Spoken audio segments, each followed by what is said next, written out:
नमस्कार, आप देख रहे हैं IBC 24। मैं हूं आप सभी के साथ रचना नितेश और गुड मॉर्निंग छत्तीसगढ़ में आप सभी का बहुत बहुत स्वागत है। सबसे पहले आज तमाम छत्तीसगढ़िया लोगों को छत्तीसगढ़ी राजभाषा दिवस की ढेर सारी शुभकामनाएं। इस बुलेटिन में छत्तीसगढ़ की हर छोटी बड़ी खबर से आपको करेंगे अपडेट, लेकिन सबसे पहले एक नजर अब तक की हेडलाइंस पर।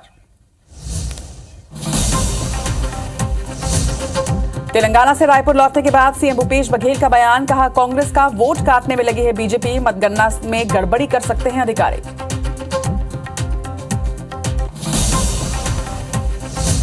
बिलासपुर में जमीन के लिए भाई का कत्ल, सौतेले भाई ने साथियों के साथ किडनैप कर की हत्या, पुलिस ने चारों आरोपियों को किया गिरफ्तार। रायपुर एयरपोर्ट पर आपस में भिड़े दो ट्रैवल्स कंपनियों के कर्मचारी, टैक्सी में नहीं बैठने पर यात्रियों से भी की अभद्रता।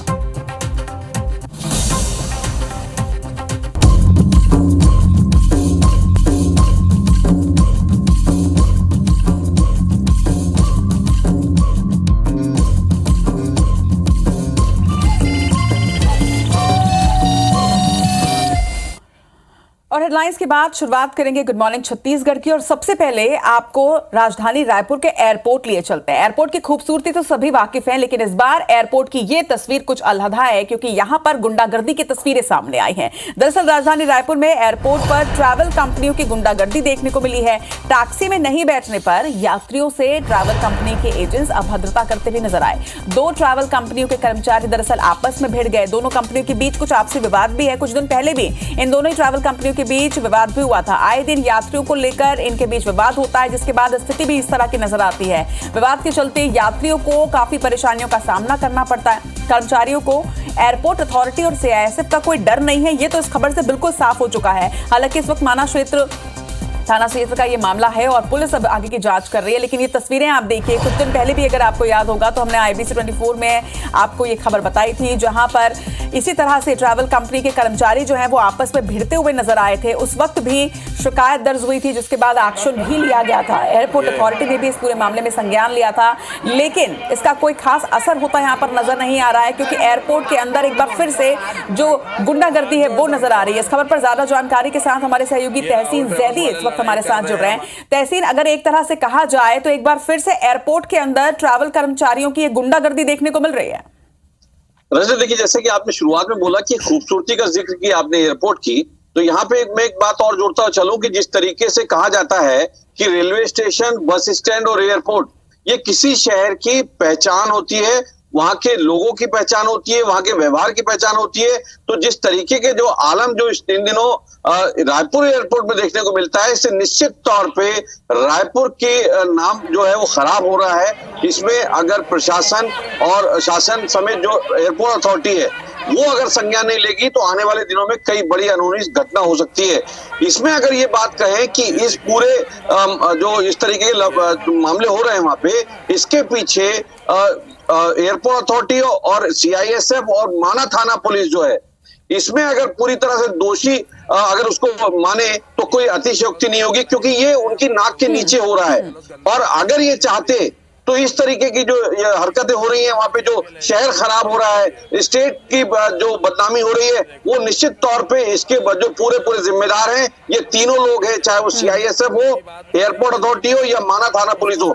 अब उसमें बात करें तो ये जिस तरीके से राहुल ट्रेवल्स है और एक उबेर है, यहाँ पे आपको थोड़ा दर्शकों को समझाते चले कि उबेर जो है उसका जो कॉन्ट्रैक्ट है वो एयरपोर्ट अथॉरिटी से है, और जो ये राहुल ट्रेवल्स है ये हाईकोर्ट के आदेश से ये यहाँ पे बैठे हुए हैं, जिसको एयरपोर्ट अथॉरिटी हटा नहीं सकती। और यहाँ पे जो राहुल ट्रेवल्स वाले हैं उन्होंने जो कुछ लड़कियां रखी हैं, जहाँ पे कह सकते हैं कि कानून का जो मजाक बना के रखा हुआ है, जो युवतियां रखी गई हैं वो किस तरीके की है वो हमारे दर्शक देख पा रहे हैं। क्योंकि हम किसी को बुरा नहीं कह रहे हैं, लेकिन जिस तरीके से हमारे दर्शक वो देख रहे हैं उससे साफ अंदाजा लगाया जा सकता है कि किस इंटेंशन से ये कर्मचारी, महिला कर्मचारी रखे गए हैं। क्योंकि अगर ये जो लोग हैं, जो उबेर वाले, उनका निश्चित तौर पे वो उनका कॉन्ट्रैक्ट है और उसमें जो उन्होंने पैसा जमा किया है, लेकिन जिस तरीके से ये आपस में विवाद होता है और जिस तरीके से यात्रियों के साथ अपना होती है, निश्चित तौर पे इसमें सिर्फ एयरपोर्ट ही नहीं, इसमें शहर, स्टेट सब बदनाम हो रहा है। सही कह रहे हैं आप तहसीन। एक बार मैं आपको यहाँ पे रोकना चाहूंगी, आप हमारे साथ लगातार बने रहिएगा। मैं अपनी टीम से कहूंगी कि एक बार ये जो पूरा वीडियो सामने आया है, ये वीडियो भी साउंड के साथ में दर्शकों को हम सुनाएं और दिखाएं, क्योंकि किस तरह से यहाँ पर अभद्रता की जा रही है, वो भी जानकारी दर्शकों को होनी चाहिए। कर रहे हैं हमारे लोगों को गाली गलौज, गंदा गंदा ये गाली दे रही है ये लड़की। ले गलौज जो कस्टमर को छीन के ले जा रहे हैं। ये देखिए, ये देखो, ये देखो, मारने पीटने की बात कर रही है लड़की। उसको उसकी माँ की गाली दे रही है, बहन की गाली दे रही है। देखिए कितनी अभद्रता यहाँ पर म्यूट करना पड़ रहा है अगर इस वीडियो को, तो ये समझ सकते हैं। तहसीन, जहां तक मेरी जानकारी है, कुछ दिन पहले भी एयरपोर्ट पर ठीक इसी तरह की घटना हुई थी, युवतियों के बीच भी वहां पर विवाद हुआ था और इस वाली घटना में भी युवतियां जो है वो भी संलिप्त हैं। पिछली बार भी कार्रवाई की गई थी, कड़े निर्देश भी दिए गए थे, लेकिन इसके बावजूद उसका कुछ असर नजर नहीं आ रहा है। मैंने अभी एक बात कही कि जिस इंटेंशन से ये जो दूसरी कंपनी है राहुल ट्रेवल्स, इसने जो युवतियां रखी हुई हैं, उनका इंटेंशन यहाँ पे साफ हो जाता है कि यदि कोई विवाद होता है तो जब ये थाने मामले जाएगा तो निश्चित तौर पे महिला के साथ छेड़छाड़ वाली धाराएं ये आसानी से लगा सकते हैं। तो इससे जो है ये पुलिस भी इसमें कहीं ना कहीं मजबूर नजर आती है, क्योंकि जिस तरीके से कानून के साथ खिलवाड़ हो रहा है और जिस तरीके से ये जो कह सकते हैं जो सवारियां हैं, जो कह सकते हैं जो यात्री हैं, वो जिस तरीके से आ रहे हैं, हमारे दर्शक साहब इसमें देख सकते हैं कि वो जो सवारियां हैं उनको जो बुकिंग है वो कैंसिल कराई जा रही है, जबरदस्ती कैंसिल कराई जा रही है। और ये भी सबसे बड़ी बात यहाँ पे ये है, इसमें मैं पूरी तरह से दोषी इस बात पे एयरपोर्ट अथॉरिटी और सीआईएसएफ को इसलिए मानता हूं क्योंकि जिस तरीके से ये जो पूरा जो सिनारियो वहां बनता है और इस तरीके से जो यात्रियों के साथ अभद्रता की जाती है उसको सिर्फ सीआईएसएफ वालों के सामने होती है और वो सिर्फ मजे लेते हैं, कोई कार्रवाई नहीं करते। यहाँ पे अगर मानव पुलिस की भूमिका की अगर बात करें तो मानव पुलिस जो है एक मामूली सा इस्तगासा पेश कर देती है, 151 की धारा लगा देती है, प्रतिबंधात्मक धाराएं लगा देती है। यहाँ पे जरूरत है कि कठोर से कठोर, चाहे वो महिला हो चाहे पुरुष हो। लेकिन इस मामले में एक जानकारी आपसे मैं चाहूंगी, क्या दोनों ही पक्षों ने थाने में इसकी शिकायत दर्ज करवाई है, किसी भी कंपनी ने, दोनों ही ट्रैवल्स कंपनियों के द्वारा? देखिए, दोनों ने आवेदन दिया है, पुलिस ने दोनों के आवेदन ले लिए हैं, उसमें जांच का उन्होंने हवाला दिया है और फिर वही ढाक के 3-5 शुरू हो गया है। यहाँ पे आपको बता दूं, जिस तरीके से अभी पिछले दिनों कल की बात है, माफ कीजिएगा, कल की एयरपोर्ट अथॉरिटी ने एक संज्ञान लेते हुए जो पार्किंग का जो मामला है उसको संज्ञान लिया और 7 दिन का शो कॉज नोटिस वहां पे दिया है। तो निश्चित तौर पे अगर ये जो ट्रैवल्स एजेंसियां हैं इन पे अगर कड़ी कार्रवाई करेगी तो निश्चित तौर पे जो शहर और जो स्टेट की बदनामी हो रही है निश्चित तौर पे वो होना बंद हो जाएगी। जी, निश्चित तौर पर एक कठोर कार्रवाई की जरूरत है, क्योंकि यहाँ पर मामला सिर्फ 2 ट्रैवल कंपनीज के बीच के विवाद का नहीं है, बल्कि यात्रियों को होती असुविधा का भी है। देखना होगा पुलिस क्या संज्ञान लेती है और किस तरह से पूरा एक्शन लेती है। खबर पर नजर बनाकर रखिएगा तहसीन। फिलहाल तमाम जानकारी के लिए आपको शुक्रिया। और अब बात करेंगे आपके स्वास्थ्य की। चीन में फैल रही रहस्यमयी बीमारी को लेकर अब छत्तीसगढ़ में भी अलर्ट जारी किया गया है। आपको बता दें कि सीएम भूपेश बघेल ने प्रदेश के सभी अस्पतालों को अलर्ट रहने के निर्देश दिए हैं। सीएम भूपेश बघेल ने एक ट्वीट किया है और लिखा है कि कुछ दिनों से चीन में अज्ञात बीमारी से बच्चों में स्वास्थ्य संबंधी रोग फैलने की रिपोर्ट के मद्देनजर राज्य के शासकीय स्वास्थ्य केंद्रों, जिला चिकित्सालयों, मेडिकल कॉलेज और निजी चिकित्सालयों में उपचार की पुख्ता व्यवस्था सुनिश्चित करने के निर्देश दिए हैं। आगे सीएम ने यह भी लिखा है कि भारत सरकार द्वारा इस संबंध में जारी की गई एडवाइजरी के अनुरूप जिलों के मुख्य चिकित्सा एवं स्वास्थ्य अधिकारियों को आवश्यक सावधानियां बरतने के लिए कहा है। भारत सरकार की एडवाइजरी के अनुसार उक्त स्वास्थ्य संबंधी रोग के भारत में फैलने की संभावना हालांकि नहीं है, किंतु आपात स्थिति से निपटने के लिए स्वास्थ्य सेवाओं के अंतर्गत मानव संसाधन, बेड, जांच की सुविधा और infection control practice and health facility का सुदृढ़ीकरण किया जाना आवश्यक है। तो ये सोशल मीडिया पर पोस्ट करके जानकारी दी है सीएम भूपेश बघेल ने। साथ ही निर्देश दिए हैं सभी चिकित्सा सुविधा को व्यवस्थित करने के। इस खबर से आपको भी डरने की जरूरत नहीं है। IBC 24 भी आप सभी से अपील करता है कि अब शासन प्रशासन जो है वो अपनी तरफ से तैयारियां कर रहा है। हालांकि इसके फैलने के चांसेस बहुत कम है भारत में, लेकिन इसके बावजूद तैयारियां की जा रही है और आपके लिए ये एक संदेश है कि आपको भी सावधान रहना है। सर्दी खांसी से भी आप बच के रहें और हो सके तो मास्क लगाएं।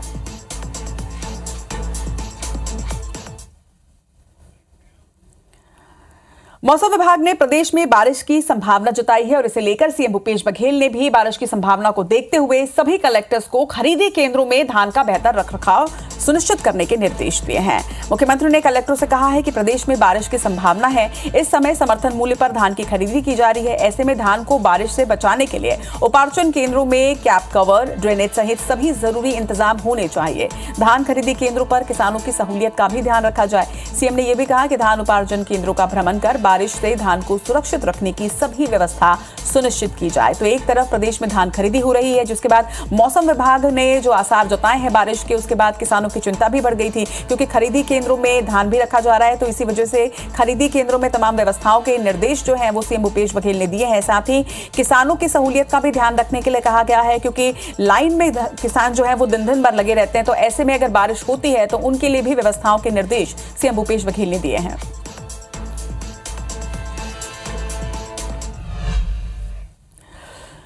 तो छत्तीसगढ़ के मुख्यमंत्री भूपेश बघेल सोमवार को तेलंगाना के आदिलाबाद में उन्होंने रोड शो किया और निजामाबाद में चुनावी सभा को संबोधित भी किया। इस दौरान सीएम भूपेश बघेल ने कहा कि इस बार तेलंगाना में केसीआर की विदाई सुनिश्चित है। कांग्रेस की गारंटी जनता का भरोसा बन चुकी है। 2018 में जो छत्तीसगढ़ में हुआ था वैसा ही अब तेलंगाना में होने जा रहा है। भ्रष्टाचार का अंत होगा। सीएम ने यह भी कहा कि कांग्रेस के प्रति जन समर्थन को देखकर यह सुनिश्चित हो गया है कि आने वाला परिणाम चौंकाने वाला होगा। तेलंगाना अब कांग्रेस को चुन चुकी है।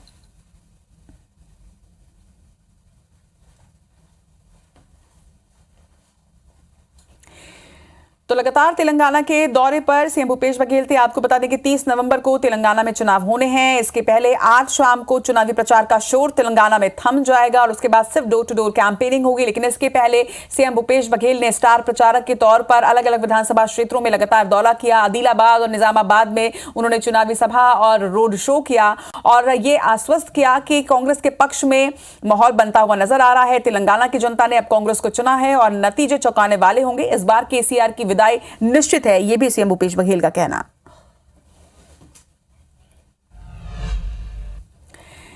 इधर छत्तीसगढ़ में भाजपा सांसद सुनील सोनी ने काउंटिंग में गड़बड़ी की आशंका जताई है। उन्होंने यह आरोप भी लगाया कि बीजापुर कलेक्टर और पाटन के निर्वाचन अधिकारी काउंटिंग में गड़बड़ी कर सकते हैं, लिहाजा संदेही अफसरों को काउंटिंग से अलग रखने की मांग उन्होंने की है। आपको बता दें कि सुनील सोनी के इस आरोप पर सीएम भूपेश बघेल ने तंज भी कसा। तेलंगाना से रायपुर लौटने के बाद एयरपोर्ट पर ही सीएम ने कहा कि अधिकारी ईडी और आईटी से पहले ही डरे हुए हैं।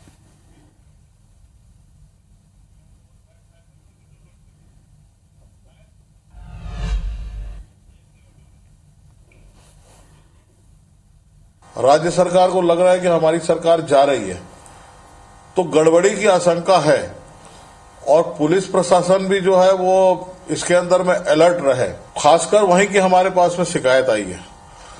एक पाटन के अंदर भी अधिकारियों की शिकायत आई है कि अधिकारी जो है वो प्रभावित होकर काम कर रहे हैं।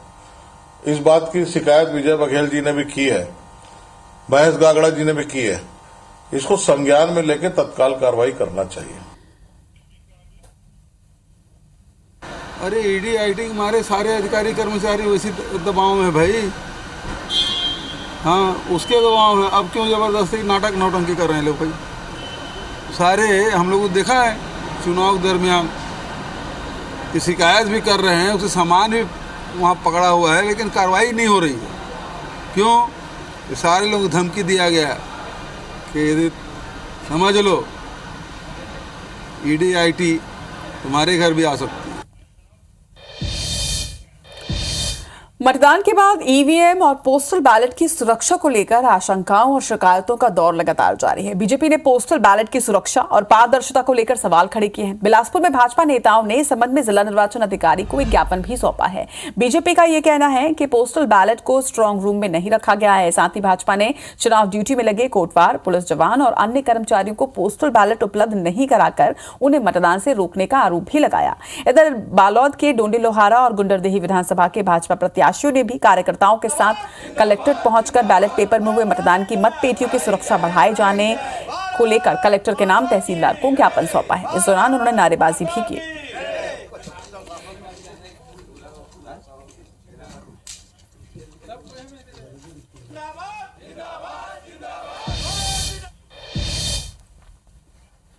बैलेट पेपर है, उसकी एक सुरक्षा होनी चाहिए, क्योंकि हम देख रहे हैं कहीं ना कहीं उसको हस्तक्षेप करने की बातचीत आ रही है।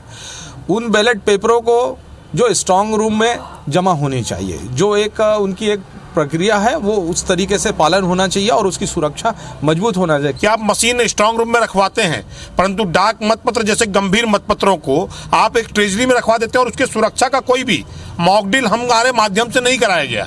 तो हमारी आपत्ति है कि जल्द से जल्द अविलंब उसको सबसे पहले स्ट्रांग रूम में रखवाया जाए। कहीं ना कहीं इस प्रदेश का जो मुख्यमंत्री है वो खुद ही कूट रचना के माहिर खिलाड़ी ने, जिसके कारण से हम सबको शंका है कि जिस प्रकार से सफेदा लगाकर वो काम करते हैं तो कहीं ना कहीं आज मत पेटियों में सफेदा ना लगा दे, इसकी सुरक्षा की मांग लेकर हम यहाँ पर उपस्थित हुए। यहाँ पर जो डाक मतपत्रों से जो कर्मचारियों की जो वोटिंग जो होनी चाहिए थी, 22,000 वोट यहाँ पे कर्मचारी वोट नहीं डाल पाए बालोद जिला में, और कुछ मतदान डाक मतपत्र से हो भी रहा है तो उसमें व्यापक मात्रा में धांधली की शिकायतें आ रही है। हमारी मांगे हैं कि यहाँ पर सीसी कैमरा लगाया जाए, डाक मतपत्रों की भी सुरक्षा हो। और खबर कोरबा से, जहां पर बांगो हसदेव डैम में कार्तिक पूर्णिमा स्नान करने गए एक परिवार के 6 लोग डैम में फंस गए। कार्तिक पूर्णिमा के अवसर पर बांकी मोगरा निवासी रंजन वर्मा का 6 सदस्यीय परिवार स्नान करने के लिए इस डैम में गया था। बताया जा रहा है कि डैम के 2 गेट खोलने से पहले यहां सायरन भी बजाया गया, मगर परिवार ने इस ओर ध्यान नहीं दिया, जिसके बाद अचानक जलस्तर बढ़ने की वजह से सभी पानी में फंस गए। घटना की सूचना डैम प्रबंधन को जैसे ही मिली उसके बाद 2 गेट को बंद किया गया। 112 और स्थानीय लोगों की मदद से परिवार को कड़ी मशक्कत के बाद सुरक्षित बाहर निकाला गया। डैम में फंसे परिवार ने भी बाहर आने के बाद राहत की सांस ली।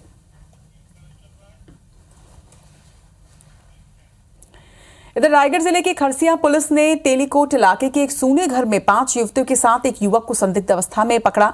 मामला देह व्यापार से जुड़ा होने पर पुलिस ने धारा 151 के तहत युवक युवतियों को गिरफ्तार कर लिया है। वहीं पकड़े गए आरोपियों में युवक श्याम कुमार वर्मा पुरानी बस्ती खरसिया का रहने वाला बताया जा रहा है, तो युवतियां जशपुर, अंबिकापुर और रायगढ़ क्षेत्र के निवासी हैं। पुलिस को सूचना मिली थी कि तेलीकोट इलाके के एक सूने मकान में युवक युवतियां संदिग्ध अवस्था में मौजूद हैं। सूचना पर पुलिस ने छापा मारा और पूछताछ में संतोषजनक जानकारी नहीं मिलने पर सभी को गिरफ्तार कर लिया है।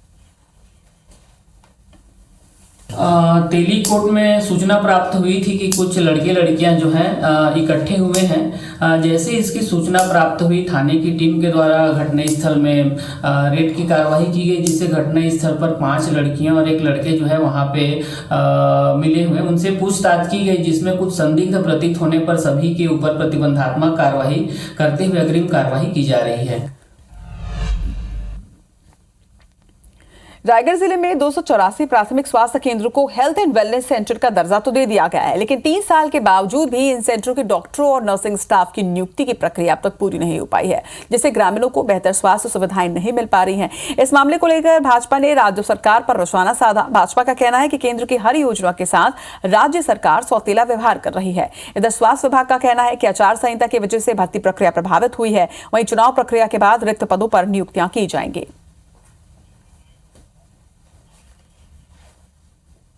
चिकित्सक के जो पद है वो रिक्त पड़े हुए हैं, उनकी नियुक्तियां नहीं हो रही हैं, दवाइयों की सुविधा नहीं है, स्टाफ नहीं है। ये तमाम दिक्कतों के बीच में जो है वेलनेस सेंटर जो है सिर्फ और सिर्फ बोर्ड लगा करके चलाया जा रहा है, जबकि वहाँ सुविधा के नाम पर शून्यता है। 2 फेज में हमको यहाँ 12 SWC की सैंक्शन मिली थी। पहले फेज में 6 और दूसरे फेज में 6। तो पहले फेज का रिक्रूटमेंट हो चुका था, उसमें से अभी 5 वैकेंट है और 1 में चिकित्सक कार्यरत है, और नए जो 6 हेल्थ वेलनेस सेंटर अर्बन में जो मिले हैं उसके लिए प्रोसेस चल रही है और इनकी नियुक्ति स्टेट से होती है। अभी तो ये आचार संहिता चल रही है, हो सकता है इसके बाद कुछ कोशिश।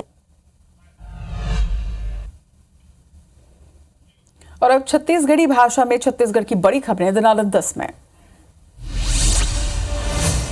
कोरोना के बाद चीन में नवा बीमारी ला लेके छत्तीसगढ़ में घलो अलर्ट जारी। लेकर मल में ज्यादा फैलत है नवा बीमारी, सर्दी खांसी जैसे गंभीर लक्षण देखे जाते। सीएम भूपेश बघेल दिन व्यवस्था पर निर्देश।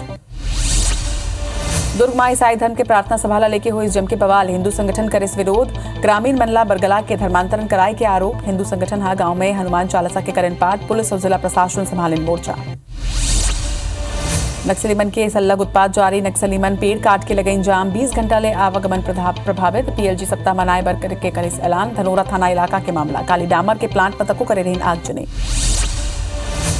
बिलासपुर में सौतेला भाई हा अपहरण करके करिस भाई की हत्या। संगवारी मन संग हत्या की घटना ला दी अंजाम। हत्या कर तालाब में फेंकिस लाश। जमीन विवाद ला लेके हो रही झगड़ा। पुलिस 4 आरोपी ला करिस गिरफ्तार। नवा रायपुर के एयरपोर्ट में ट्रैवल संचालक मन के गुंडागर्दी। कुछ महीना पहले घलों के हो रही जमके मारपीट। विवाद के कारण यात्रा मल्ला होते परेशानी। एयरपोर्ट अथॉरिटी और CISF के कोनो डर नहीं है, माना थाना क्षेत्र के मामला। रायपुर के तेलीबांधा तरिया तीर खड़ी कार में लगी आग लगे के कारण अज्ञात तेलीबांधा तालाब कना हुई इस घटना, पुलिस जांच में जुटी पुलिस। बिलासपुर में बीच हाईवे में पलटी इस कार सवार बाल बचे, इस कार सवार मल्ला इस मामूली चोट, सेंद्री की आगू हाईवे में हुई इस घटना। कोरबा में तानीनार महिला डॉक्टर लमारी झापर प्रसव रूम के वीडियो बनाएला लेके हुई रही से बात, घटना के बाद डॉक्टर मन में नाराजगी, सिविल लाइन थाना में शिकायत करेगी इस कोरबा के मेडिकल कॉलेज अस्पताल के मामला। छत्तीसगढ़ में आज कल बारिश की संभावना, बंगाल की खाड़ी ले आवत नमी युक्त हवा, प्रदेश के अधिकांश क्षेत्र में बारिश के आसार, मौसम विभाग के अनुसार बादल छटत ही बाढ़ी ठंड।